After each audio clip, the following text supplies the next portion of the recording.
कभी सोचा है कि क्या प्यार में इतनी ताकत हो सकती है कि वो सरहदों को, मुश्किलों को, यहाँ तक कि तकदीर को भी बदल कर रख दे। आज हम बनारस के एक लड़के की एक ऐसी ही कहानी सुनेंगे जिसके प्यार ने नामुमकिन को मुमकिन कर दिखाया। कहते हैं कि इंसान अपनी तकदीर खुद लिखता है, पर जरा सोचिए क्या हो अगर प्यार नाम की स्याही उस तकदीर के पन्ने पर छलक जाए और पूरी की पूरी कहानी ही बदल दे।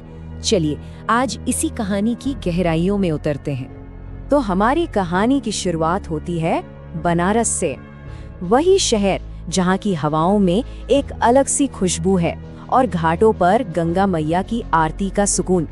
और यही मिलते हैं हमारी कहानी के दो सिरे। एक तरफ है किशन, बनारस का एक सीधा साधा टूरिस्ट गाइड। अंग्रेजी टूटी फूटी थी पर दिल आईने की तरह साफ। और दूसरी तरफ थी अलीना, रशिया से आई एक टूरिस्ट। नीली आंखें, सुनहरे बाल, पर शहर की भीड़ में एकदम खोई हुई और अकेली। सिर्फ 20 दिन। इन 20 दिनों में पता ही नहीं चला कब एक गाइड और टूरिस्ट का रिश्ता प्यार में बदल गया। बनारस की गलियों में साथ घूमना, गंगा किनारे घंटों बैठना। अलीना को धीरे धीरे भारत से प्यार हो रहा था और किशन को अलीना से। अलीना के जाने का दिन आ गया। उससे ठीक पहले किशन उसे गंगा के बीच एक नाव पर ले गया। उसका दिल जोर जोर से धड़क रहा था, पर उसने हिम्मत करके कह ही दिया, अलीना, रशिया बहुत दूर है, हो सकता है तुम मुझे भूल जाओ, पर मैं तुम्हें बनारस के इन गलियों में हमेशा ढूंढता रहूंगा। मैं तुमसे प्यार करता हूँ। एयरपोर्ट पर बिछड़ने का दर्द तो था, पर आंखों में एक उम्मीद भी थी। अलीना ने कागज के एक छोटे से टुकड़े पर अपना पता और फोन नंबर लिखकर किशन को दिया और बस एक वादा किया, तुम मुझसे मिलने आओगे। और यहीं से कहानी एक ऐसा मोड़ लेती है जहां प्यार का असली इम्तिहान शुरू होने वाला था, दूरी और खामोशी का इम्तिहान। पहला महीना तो एकदम सपनों जैसा था। हर रोज वीडियो कॉल होती थी, शादी के सपने देखे जाते थे। लेकिन फिर 31वें दिन अलीना ने फोन नहीं उठाया। अगले दिन नंबर बिजी आया और फिर पहुंच से बाहर। देखते ही देखते 1 महीना गुजर गया और अलीना की तरफ से एक ऐसी खामोशी छा गई जिसने किशन को अंदर तक हिलाकर रख दिया। किशन का दिल मानने को तैयार नहीं था। उसे यकीन था कि अलीना किसी बड़ी मुसीबत में है। उसे उसके पास जाना ही था। पर सवाल बहुत बड़ा था। बनारस का एक मामूली गाइड रशिया जाने के लाखों रुपए कहाँ से लाता? उसके पास बस एक ही चीज थी, उसकी पुश्तैनी जमीन, उसके दादा की आखिरी निशानी। घर वालों ने बहुत मना किया, गांव वालों ने ताने दिए, पर किशन ने अपने प्यार के लिए अपने पुरखों की विरासत बेच दी। और फिर किशन, जो शायद कभी अपने जिले से भी बाहर नहीं निकला था, पहुंच गया सीधा मॉस्को।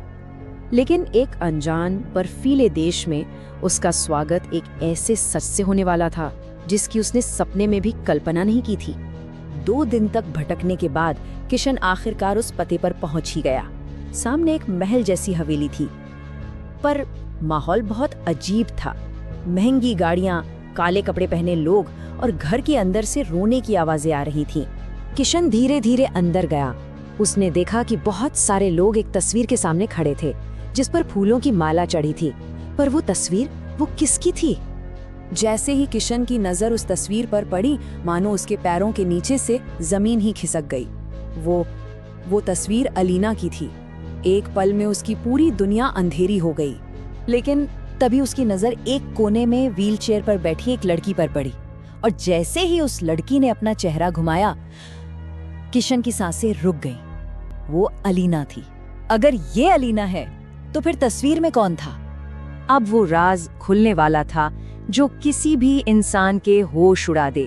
और यहीं पर किशन के प्यार की, उसके हर वादे की सबसे बड़ी परीक्षा होनी थी। अलीना ने रोते रोते सब बताया, कैसे एक नशे में धुत ट्रक ड्राइवर ने उनकी कार को टक्कर मार दी। उस भयानक हादसे में अलीना की जुड़वा बहन नताशा और उसके पति की मौत हो गई।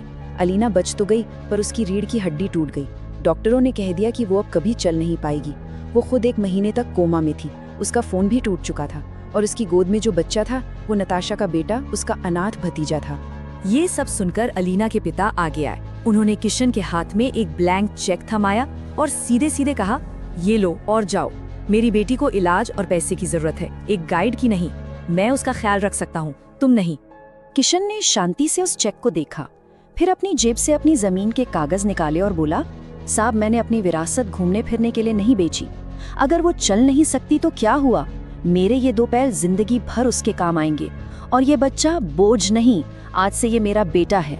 किशन का जवाब सुनकर वहां मौजूद हर किसी की आंखें नम हो गईं और यहाँ से शुरू हुई एक नई कहानी, मुश्किलों से भरी पर प्यार से रोशन। किशन अलीना और उस बच्चे को लेकर अपने गांव वापस आ गया। अब सोचिए घर में क्या हुआ होगा। कोहराम मच गया। एक विदेशी, वो भी अपाहिज बहू, और साथ में एक बच्चा। कोई भी इस रिश्ते को मानने को तैयार नहीं था।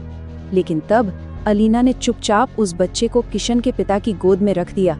उस बच्चे की मासूमियत ने पत्थर दिल को भी पिघला दिया और उन्होंने कहा, बेटा, जो मर्द एक टूटे हुए इंसान को सहारा दे, उससे बड़ा कोई धर्म नहीं होता। अगले 6 महीने किसी तपस्या से कम नहीं थे। किशन हर रोज घंटों अलीना के पैरों की मालिश करता, उसे चलाने की कोशिश करता, सेवा में कोई कमी नहीं छोड़ी। और फिर होली के दिन एक चमत्कार हुआ। बच्चे को एक तेज रफ्तार बाइक से बचाने के लिए अलीना, जो महीनों से खड़ी नहीं हो पाई थी, एक झटके में व्हीलचेयर से उठी और उसे बचाने के लिए दौड़ पड़ी। ये एक माँ की ममता की ताकत थी, जिसने नामुमकिन को मुमकिन कर दिखाया। उस दिन के बाद अलीना धीरे धीरे पूरी तरह ठीक हो गई। और फिर वो दिन भी आया जिसका दोनों ने सपना देखा था, उनकी शादी। और इस बार अलीना व्हीलचेयर पे नहीं, अपने पैरों पर चलकर किशन के साथ साथ फेरे लेने आई। ये कहानी हमें सिखाती है कि प्यार सिर्फ कस्में खाने का नाम नहीं है, बल्कि उन्हें निभाने का नाम है। तो जाते जाते एक सवाल छोड़ जाते हैं कि जब जिंदगी में सब कुछ छिन जाता है, तब प्यार की असली कीमत क्या होती है?